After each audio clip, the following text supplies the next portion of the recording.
Grabe mga ka-90s. Alam nyo bang pwedeng maging tato ang chichirya ng kiss? Wow! Heto naman yung sa lumpia. Grabe, napakaganda. Bumili nga pala ako ng balot ng kiss, lumpia at pom-pom. Ayan, napaka-cute. Okay, sisimulan na natin. Let's go. Heto nga pala yung uunahin ko. Yung kiss. Habang nagvo-voice over ako dito mga ka-90s, kasama ko si Bibi Kael dito. O Kael, ikaw na mag-voice over. Okay. Wow! Tatap! Habang kumakain nga pala dito si Baby Kael mga 90s, binabalik niyo yung pagkain, tingnan nyo. No! Oo kaya, ano ka dyan? Mama. Ayan, gugupitin na natin, gunting-gunting lang. Tuting. Ayan, gupit-gupit lang mga 90s. Ayan, malapit ko nang matapos. Hey, no! Ang kulit-kulit talaga ni Baby Kael. At syempre ako muna yung magpapatato bago si Baby Kael. Pangit ka, Kael? Budi. Pangit? Budi. Nilagay ko na nga pala sa kamay ko mga 90s. Kapag nalagay na, lalagyan ulit natin ng alcohol. No. Ayan, nilagyan ko na ng alcohol ulit mga 90s. Natalsikan pa yung mata ko. Talagang nililoko ko ni Baby Kael dito ah. Apa. Okay, magseryoso na tayo. After 1 minute mga 90s, pwede nating alisin. Pero para sa akin, lalagyan ko ulit ng alcohol. Para lalong mas makulay, syempre. Ayan na, pwede na siguro to. Ayan, alisin ko na mga 90s. Dahan-dahan lang. Ayan na.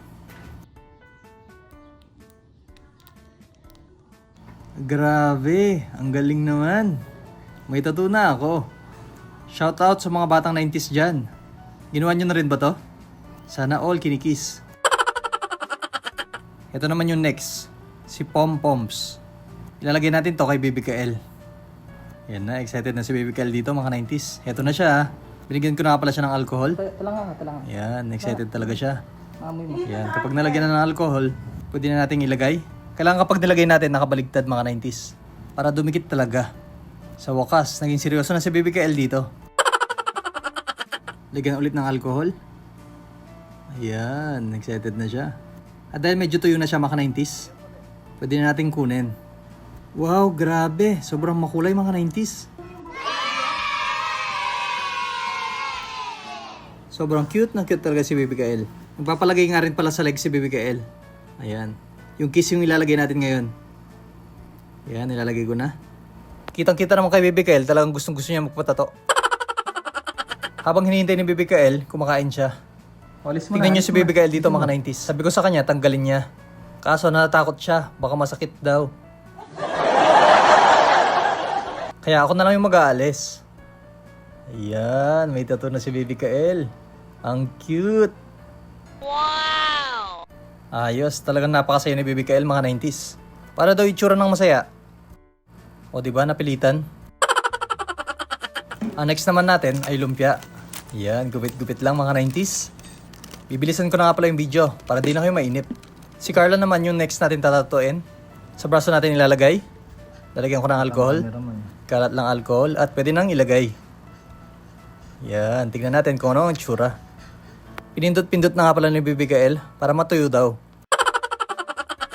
At syempre dahil tuyo na mga 90s, pwede nating alisin. Okay, alisin na natin dahan-dahan. Ayan na.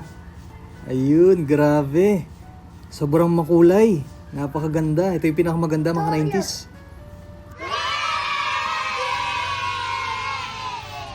Akalain mo nga naman yun, talagang napakakulay niya. Napakakulit talaga ni Baby Kael. Sabi ko sa kanya, pindutin niya lang. Pero tignan niyo yung gagawin niya. Talagang inalis niya yung tato. Binubuko mo naman ako Baby Kael.